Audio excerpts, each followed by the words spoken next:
Hi, you're watching my video about how to change a fuel filter on a 1980 Porsche 911. This one happens to be a YSAC 911 SC. Oh yeah, coming on around. And what do we have here? Oh my gosh. Okay, so here's the true Hollywood story. Okay, I saw a lot of videos on these things, and a lot of them didn't go through everything, so I'm gonna go through everything. That makes life easy. First of all, let the car sit for 3 days to let the fuel pressure go down, otherwise it'll spray in your face and go all over the place. If you do that, and try to do it with a low gas tank, you know, with like 5 gallons or less, this way you won't have hardly any spills. You wanna put a towel down at the bottom, a small towel underneath there, but I hardly lost anything.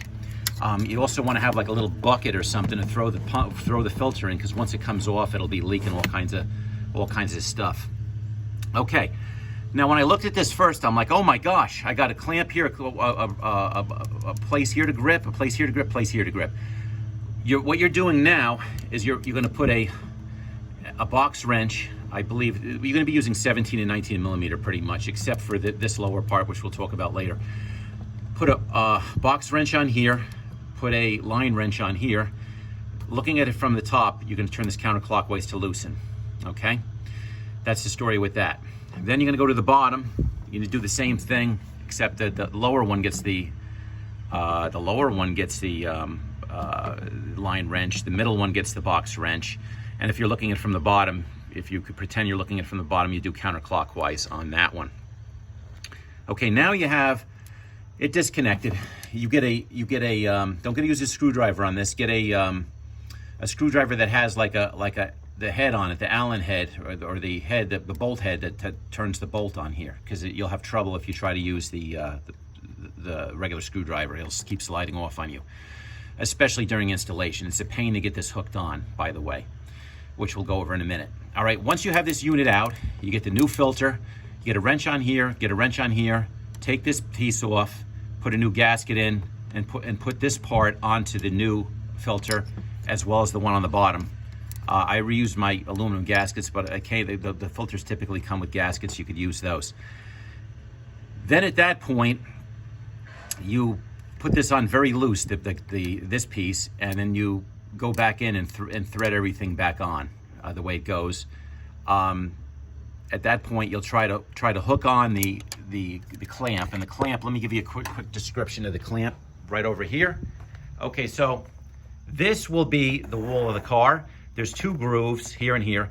The filter clamp will go around into those grooves and like hook on the back, hook through that. So you gotta kind of hook it down. Here's the filter, and that's basically the way it goes on. So it's gotta be real loose to get hooked onto that. Okay, come on back. All right, by the way, I did miss one part. At the very beginning, you'll probably wanna take this clamp off and either push this back, which I did, which wasn't a great idea. I should have took this off as well, because I put a little hole in the back there from stretching it.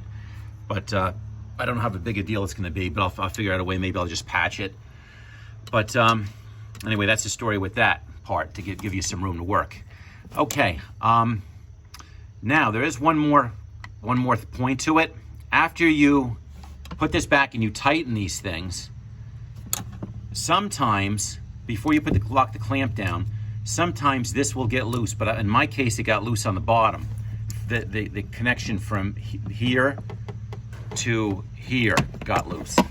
And basically, what I had to do, sorry about the light, guys, I had to retighten that. And you want to retighten that before you tighten the clamp, because you might have to turn the filter a little bit to make it less likely to unscrew. Basically, that's it then. Some guys put fuel in the top, but you have to crank the engine a little bit more to get it started to fill the filter.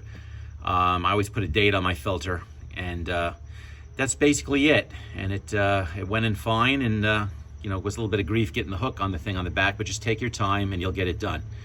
Anyway, thanks for watching. Diogenes Lamp is my YouTube username. Thanks for looking, and if I get anything more that I could add to help out, definitely keep an eye on my videos. Thanks so much for watching. Have a great day.